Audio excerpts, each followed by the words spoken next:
Assalamualaikum warahmatullahi wabarakatuh dan selamat siang semuanya. Di sini kami dari kelompok Impact Team dari kelas IF 4708 akan mempresentasikan tentang tugas di week 12 terkait unit testing. Sebelumnya perkenalkan, saya Feron Fayarif dan rekan saya.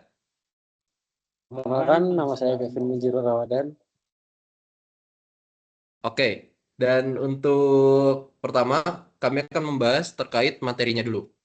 Materi dari week 12 ini terbagi menjadi tiga, terbagi menjadi tiga hal. Jadi di dalam unit testing itu, di dalam testing pada development, kita bisa melihat ada tiga hal. Yang pertama adalah level piramid, bagaimana itu dimulai dari unit integration kemudian sistem. Seperti bentuk piramid, unit itu akan dimulai dari paling bawah. Artinya hal yang dites ini kecil-kecil, kecil-kecil namun banyak. Proses testingnya akan lebih cepat. Kemudian lanjut ke tahap integration. Integration itu adalah bagian tengah piramid yang dimana akan dilakukan testing terkait interaksi antar modul. Jadi dari satu modul ke modul lain yang berkaitan akan dites. Yang terakhir dan yang paling puncak adalah sistem. Bagian sistem ini adalah testing yang paling sedikit, namun secara menyeluruh. Jadi waktu yang diperlukan akan sangat lama. Selanjutnya akan dibahas terkait hasil pengerjaan tugas kami, demo code, dan berbagai penjelasan di dalamnya akan dimulai oleh Gavin Benjiro. Silakan.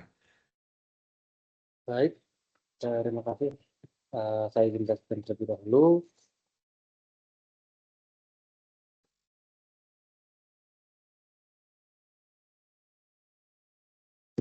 Oke, jadi di sini kita mulai dari kode counter dulu. Di sini ada untuk yang increment, decrement, dan juga di sini saya langsung menyiapkan untuk yang decrement jika yang terjadi error. Saya buat fungsinya sendiri.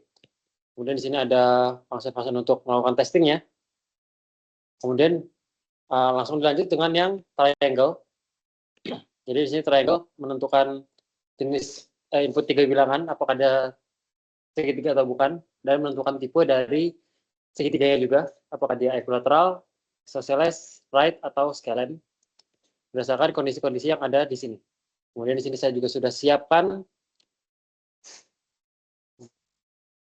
function untuk melakukan tes terhadap triangle-nya dengan berbagai macam studi kasus inputan, mulai dari bilangan bulat dan juga bilangan desimal. Kita coba run dulu.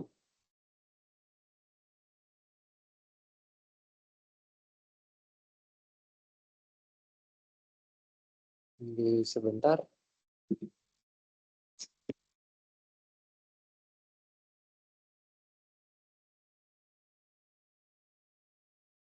Oke, kita mulai dari yang counter terlebih dahulu. Kita fokus ke dua bagian atas terlebih dahulu, yang di mana tes ini sukses, menjalankan bahwa logik dan fungsinya berjalan dengan baik. Namun di decrement yang seharusnya expected outputnya adalah negatif 1, tapi pada decrement kedua itu harusnya negatif 2, di sini malah menjadi negatif 1 pada saat tesnya terjadi kegagalan.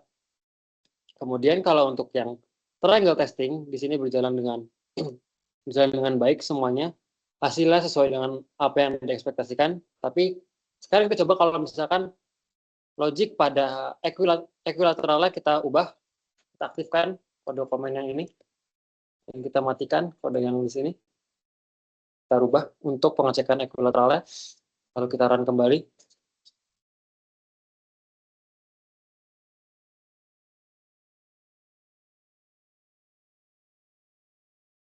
Ini bisa dilihat pada baris ini, pada saat inputnya desimal, seharusnya ekspektasinya adalah equilateral, tapi kita mendapatkan scalene. Kenapa ekspektasi equilateral? Karena di dalam soal, di sini terdapat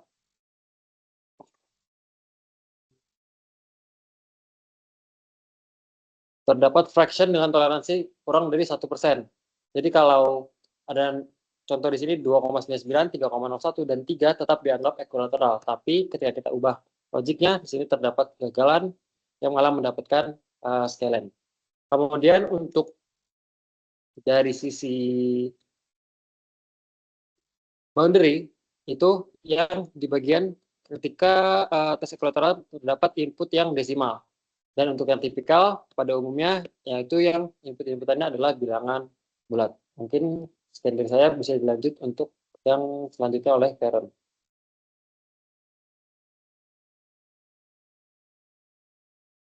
Oke, untuk selanjutnya di bagian yang akan saya demokan adalah bagian login, yang dimana bisa diperkenalkan dulu di sini bahwa terlihat kita punya yang namanya login service dengan metodenya itu di sini ada login yang akan mengecek kesesuaian username dan password. Kita lihat di sini dia pakai operator N yang dimana admin dan passwordnya harus sama gitu. Ketika dia benar akan memberikan menu utama dan ketika dia salah akan memberikan error.